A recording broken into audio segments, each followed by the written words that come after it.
यांच्या संदर्भात काही महत्त्वाच्या गोष्टी समोर येतात। एकंदरीत पाहिलं तर जळगावच्या एसपीवर त्यांनी तत्कालीन एसपीवर दबाव टाकला होता गिरीश महाजन यांच्या संदर्भातला, काय नेमकी माहिती त्याविषयी समोर येते?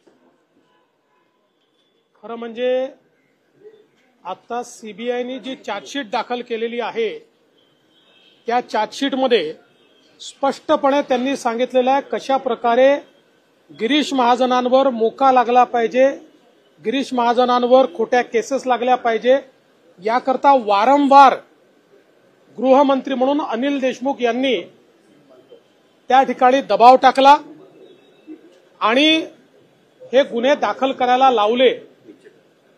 खरं म्हणजे या संदर्भातले ऑडिओ व्हिज्युअल पुरावे मी स्वतः दिले होते आणि त्याच्यावरच सीबीआयकडे केस झाली आणि त्या केसमध्ये सीबीआयने पुराव्यासहित कोर्टामध्ये चार्जशीट दाखल केलेली आहे। त्यामुळे महाविकास आघाडीच्या सरकारमध्ये कशा प्रकारे विरोधी पक्षाच्या आमदारांना मोका लावणे, खोट्या केसेस टाकणे, खोट्या केसेसमध्ये फसवणे याची मोडस ऑपरेंडी होती हे आपण सगळ्यांनी नीट बघितलेलं आहे। श्याम मानवाने तुमच्यावर देखील अशा पद्धतीचा आरोप केलेला आहे। बघा, पहिली गोष्ट तर इतके वर्ष श्याम मानव मला ओळखतात, त्यामुळे त्यांनी पहिल्यांदा अशा प्रकारचे आरोप करायच्या आधी मला विचारायला हवं होतं। पण दुर्दैवाने मला असं वाटतं की इकोसिस्टीममध्ये अलीकडच्या काळात सुपारीबाज लोक घुसलेले आहेत, सुपारी घेऊन बोलणारे लोक घुसलेले आहेत।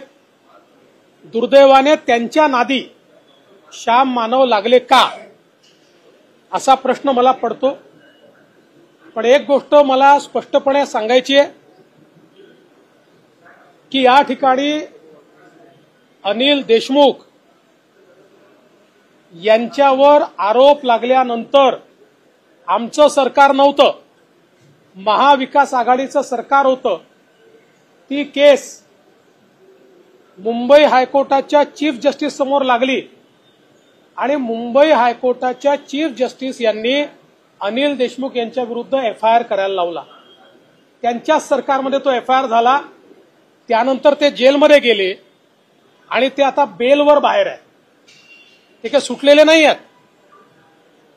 100 कोटीच्या वसुलीच्या केसमध्ये ते जेलमधनं बेलवर बाहेर आलेले आहेत। आणि मी एक गोष्ट अतिशय स्पष्टपणे सांगतो, मी आजपर्यंत बोललो नव्हतो, ते सातत्याने आरोप करतायत तरी मी शांत आहे, कारण मी अशा प्रकारचं राजकारण करत नाही, कोणावर डूक ठेवून राहत नाही।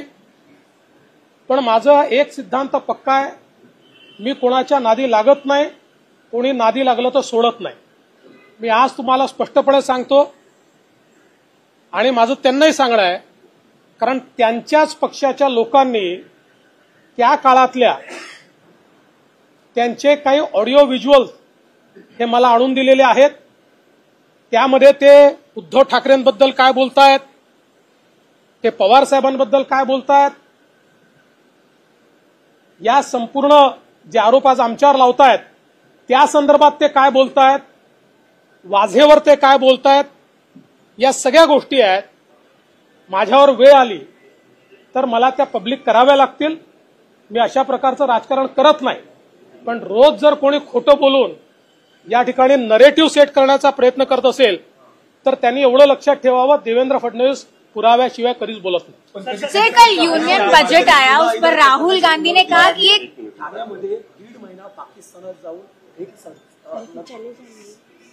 सनम नजमा म्हणून असं नाव आहे त्या महिन्याचं 1.5 महिन्यात पाकिस्तानातून करण्याची माहिती येते, एकंदरीत फसवणूक झालेली दिसून येते। याच्या संदर्भात या संदर्भात अगदी सखोल चौकशी केली जाईल आणि सखोल चौकशी करून त्या संदर्भात योग्य ती कारवाई केली जाईल। सर, तुम्हाला एकंदरीत टार्गेट केलं जातं श्याम मानव, कधी आता दुसरे नाव, कधी प्रत्येक मनोज जरांगे असं आहे। आता मनोज जरांगेंची जी केस आहे ही 2013ची केस आहे। यापूर्वी देखील त्या केसमध्ये त्यांचा नॉन बेलेबल वॉरंट निघाला, तो त्यांनी जाऊन कॅन्सल केला। कुठल्याही क्रिमिनल केसमध्ये जर तुम्ही तारखेवर हजर राहिला नाहीत तर त्या ठिकाणी नॉन बेलेबल वॉरंट निघतो तो नॉन बेलेबल वॉरंट तुम्ही तारखेवर हजर राहिला की तो रद्द होतो. तशाच प्रकारे मागच्या काळातही त्यांचा असा वॉरंट निघाला, तो त्यांनी जाऊन कॅन्सल केला. आता पुन्हा ते तारखेवर गेले नाहीत, त्यामुळे पुन्हा त्यांचा वॉरंट निघालाय. त्याच्याशी आमचा कोणाचाही संबंध नाहीये. ते जर तारखेवर गेले तर जज तो वॉरंट कॅन्सल करतील. आमच्याबद्दल असे वॉरंट निघाले आहेत यापूर्वी. आमच्यावर अनेक आंदोलनाच्या केसेस आहेत. त्या केसेसमध्ये जेव्हा जेव्हा आम्ही गेलो नाही त्यावेळी आमच्यावर वॉरंट निघाले. आम्ही जाऊन त्या ठिकाणी सांगितलं आम्ही हजर झालो तर ते वॉरंट रद्द होतात. पण मी काही त्यांना दोष देणार नाही. मागच्याही वेळी उपोषणाच्या शेवटी ते माझ्या आईवर बोलले होते. मग नंतर त्यांनी माफी पण मागितली आणि सांगितलं की जरा उपोषणाने माझ्या डोक्यावर परिणाम झाला होता किंवा मला त्रास झाला होता, त्यामुळे मी रागारागात बोललो. आपण असं समजूया की आता उपोषणामुळे पुन्हा त्यांचा संताप झाला आणि ते या संदर्भात बोलले.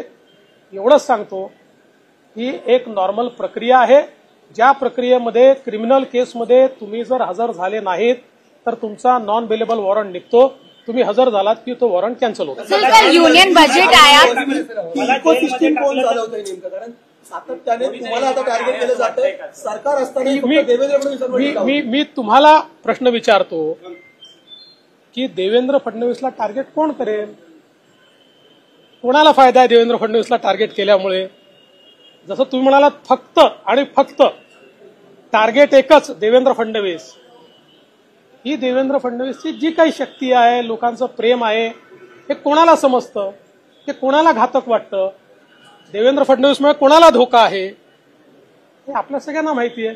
त्यामुळे इकोसिस्टम कोण चालवत आहे हे देखील आपल्याला माहिती आहे. सर, कल यूनियन बजट